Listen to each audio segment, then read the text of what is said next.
Bonjour et bienvenue sur ma chaîne Cédric Ali, religion, politique, histoire, culture française et du monde entier.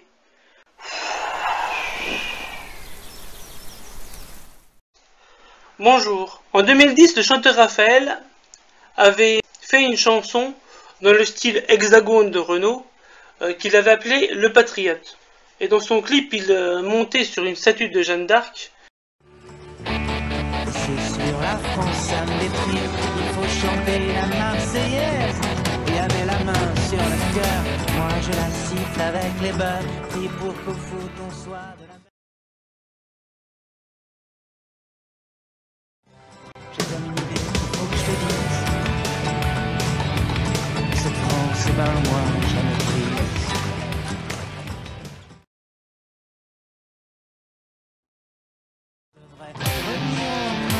Mon pote Renaud, tu nous manques tant, putain, réveille-toi car la France, c'est devenu seulement déprimant, depuis que t'es parti en vacances. Et donc ça m'avait pensé en fait à une certaine attitude qu'on trouve en France. Quand j'étais plus jeune, je pensais que c'était une caractéristique en fait du patriotisme français, d'être un patriotisme un peu fade. Comparé par exemple au patriotisme américain ou au patriotisme turc par exemple, ou même au patriotisme indien, ou d'autres, le patriotisme français est très fade.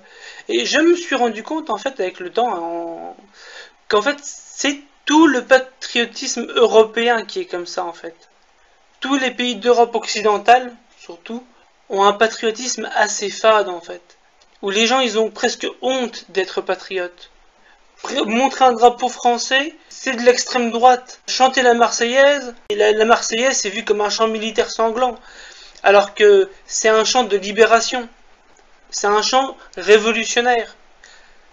Et il y a beaucoup d'autres hymnes dont on ne remet jamais en cause l'existence, qui sont pareils. L'hymne national algérien par exemple, ou même l'hymne américain. Donc l'hymne national algérien, qui a été écrit au moment de la révolution algérienne, au moment de la guerre d'indépendance, est un hymne très fort dans ses paroles. Al-Shadou, Al-Shadou, Al-Shadou. De même l'hymne américain d'ailleurs, qui au départ, qui est d'ailleurs l'hymne le plus difficile à chanter, paraît-il. C'est un poème écrit pendant la guerre de 1812, anglo-américaine de 1812. Il y avait un fort donc qui était assiégé, un fort américain qui était assiégé par les Britanniques. Et en fait, le poème en fait décrit le drapeau américain qui se relève malgré les bombardements, qui reste debout malgré les bombardements ennemis. Et il y a beaucoup d'hymnes qui sont comme ça. Et donc en fait, la détestation de l'histoire, par exemple, de l'histoire nationale, hein, j'entends, c'est aussi quelque chose qu'on retrouve ailleurs. Alors évidemment, il y a les Allemands, évidemment, il y a tout un pan de leur histoire. Ils ont encore plus honte de nous, de leur patriotisme, parce qu'en fait, évidemment, c'est tout de suite il y a le nazisme et tout ça, alors que l'Allemagne, elle n'a pas commencé en 1933, que je sache, hein, il y avait le Premier Reich, il y avait le Saint-Empire romain germanique avant, il y avait de la littérature, il y avait les contes de Grimm, il y avait la légende des Nibelungen, donc il y a Goethe. Bon, c'est vrai qu'on connaît quand même assez peu la culture allemande en France, malgré tout ce qu'on nous raconte sur l'Union Européenne et tout ça. En fait, c'est quand qu'on a vu à la télévision une adaptation sur TF1, je veux dire, hein, ou sur France 2, une adaptation, ou sur M6, alors que M6 c'est une chaîne allemande, une adaptation d'un roman de Goethe, par exemple, ou d'un texte de Rilke. Et en Espagne, c'est pareil. En Espagne, il y a une détestation du pouvoir central qui est trop facilement assimilé au franquisme et à l'Inquisition. Et en France, c'est pareil, on se retrouve dans les mêmes trucs, avec par exemple Jeanne d'Arc qui est vue comme quelqu'un de mauvais, parce que l'extrême droite la reprend. Entre parenthèses, Jeanne d'Arc est morte le 30 mai, donc la Sainte Jeanne d'Arc, c'est le 30 mai, hein. C'est pas le 1er mai qui est la fête du travail, hein. C'est la fête, en fait c'est la fête du travail, c'est la fête du muguet, et c'est aussi la fête de Beltane, à l'origine c'est la fête de Beltane des Gaulois. L'extrême droite a repris le 1er mai, mais en fait c'est juste pour casser les pieds à l'extrême gauche, hein. Ça n'a aucun fondement historique. Dans la vie de Jeanne d'Arc, il s'est rien passé le 1er mai, rien, strictement rien. Elle a libéré Orléans le 8 mai et elle est morte sur le bûcher le 30 mai. Bref. Et donc Jeanne d'Arc, c'est une figure historique qu'il faut laisser dans son contexte historique, d'accord, mais aussi qui est quelqu'un d'intemporel. C'est les deux en même temps. C'est les deux en même temps, comme d'ailleurs beaucoup de personnages. Elle a d'ailleurs inspiré une résistante coréenne appelée Ryu Kwan-sun, qui était une protestante et qui a donc combattu contre l'invasion japonaise de la Corée en 1919. Donc Jeanne d'Arc, elle se limite pas à la France, elle se limite pas aux fachos. C'est bon, faut arrêter avec ces histoires-là aussi. Il est évident qu'un peuple, comme un individu, ne peut pas aller bien quand il est déprimé, et que cette dépression ne peut pas s'améliorer s'il a un complexe d'infériorité et s'il est dans le dénigrement constant de soi-même. Ce qu'Asselineau appelle l'autophobie dans cet extrait. Le problème de la France, c'est que c'est une espèce d'autophobie. On apprend aux Français à se détester eux-mêmes, à détester la France. Et là, d'ailleurs, dans notre mouvement politique, on a 6,5% de nos adhérents qui sont des Français, souvent jeunes, qui sont expatriés dans une centaine de pays du monde. Parce que le problème numéro 1 de la France, c'est qu'on a mis dans la tête des Français que la France ne valait plus rien, que c'était une espèce de très vieille personne qui devait être placée dans un mouroir et que c'était terminé. Mais ça, il n'y a rien de plus désespérant que ça. Lorsqu'on va à l'étranger, on découvre que la France est attendue, comme ça a été dit, elle est attendue en Afrique, elle est attendue en Chine. Il y a beaucoup de malveillance aussi, de mauvaise foi quand on reproche le déficit commercial vis-à-vis de la Chine. Parce 30 que non, milliards. Oui, mais pourquoi? Il y a eu toutes les délocalisations qui ont été autorisées par les traités européens. Donc toutes nos industries vont s'installer en Chine pour ensuite vendre à la France. Donc effectivement... Notamment les Airbus A320 sont faits à Tianjin, maintenant en Chine depuis quelques années. Maintenant, donc, si vous voulez, il y a quand même, il faut savoir ce que l'on veut. Hein. Encore une fois, le problème numéro 1, ça n'est pas la Chine. La Chine, elle défend ses intérêts, comme d'ailleurs la Russie défend ses intérêts, comme les États-Unis défendent leurs intérêts. Il y a un pays, il y a une zone au monde où les pays ne défendent plus leurs intérêts. Ce sont les pays qui sont lancés dans cette espèce de folie qui s'appelle construction européenne. C'est la zone bisounours Europe. C'est la zone bisounours.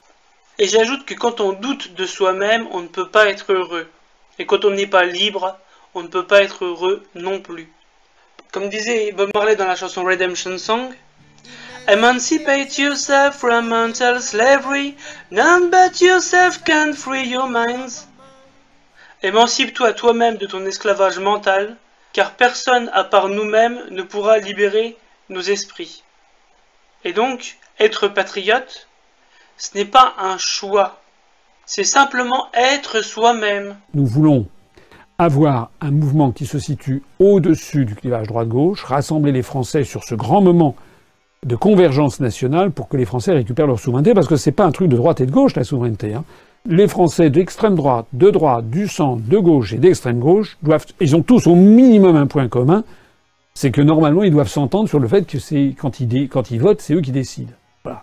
S'ils ne sont pas d'accord avec ça, s'ils estiment que c'est normal que ce soit des apparatchiks qui ne sont pas français, qui ne sont pas élus, qui depuis Washington, Bruxelles ou Francfort dictent la politique à la France, alors ça c'est autre chose.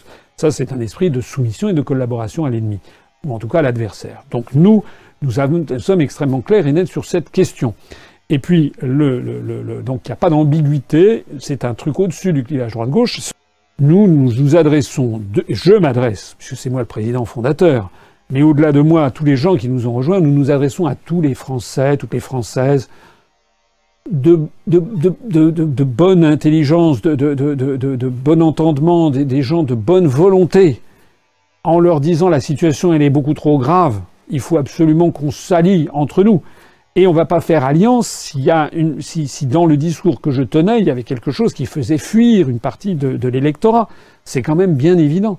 Nous, ce qui anime notre esprit, c'est le Conseil national de la résistance de 43-44 et dans le programme du 44. Je rappelle que dans le programme du CNR, dans les signataires du programme du Conseil national de la résistance, il y avait des communistes, notamment Pierre Vimont, je crois, qui était communiste, qui avait participé largement à la rédaction de ce programme. Il y avait des socialistes, il y avait des chrétiens sociaux, il y avait des gaullistes, il y avait des patrons et des ouvriers. La première page du programme du CNR, c'est l'alliance des patrons et des ouvriers.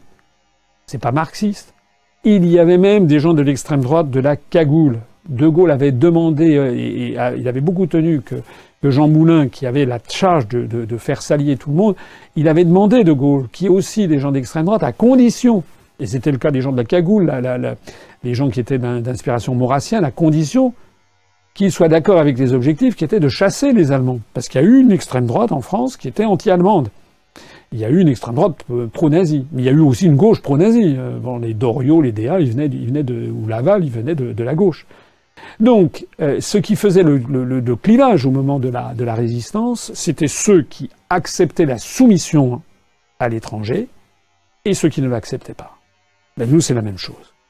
Nous, c'est à ceux qui acceptent que la France soit soumise à Bruxelles, à la Commission européenne, à Francfort, à la Banque centrale européenne, à Washington pour l'OTAN, et il y a ceux qui ne l'acceptent pas. Et nous avons créé, j'ai créé ce mouvement, et nous sommes rassemblés, on a franchi, j'en profite pour le rappeler, on a franchi il y a quelques jours les 29 000 adhérents, et des gens qui viennent d'absolument tous les horizons, qui sont des Français de bonne volonté, et qui sont d'accord pour un moment, pendant quelques mois, un an, 2 ans, 3 ans, le temps qu'on sort de cette affaire, mettre de côté ce qui nous divise pour nous focaliser sur ce qui nous rassemble. C'est ça toute l'essence.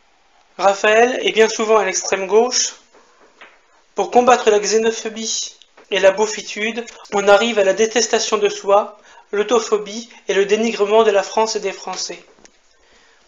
De la même façon qu'à l'extrême opposé du spectre politique, on confond bien volontiers musulmans, islamistes et terroristes. Bref, divide and conquer. Bonjour à tous mes petits farfadets nationaux, et bon ramadan, n'est-ce pas? Je n'habite pas sous un tipi, mais vous pouvez mettre un pouce bleu ou vous abonner. Salut!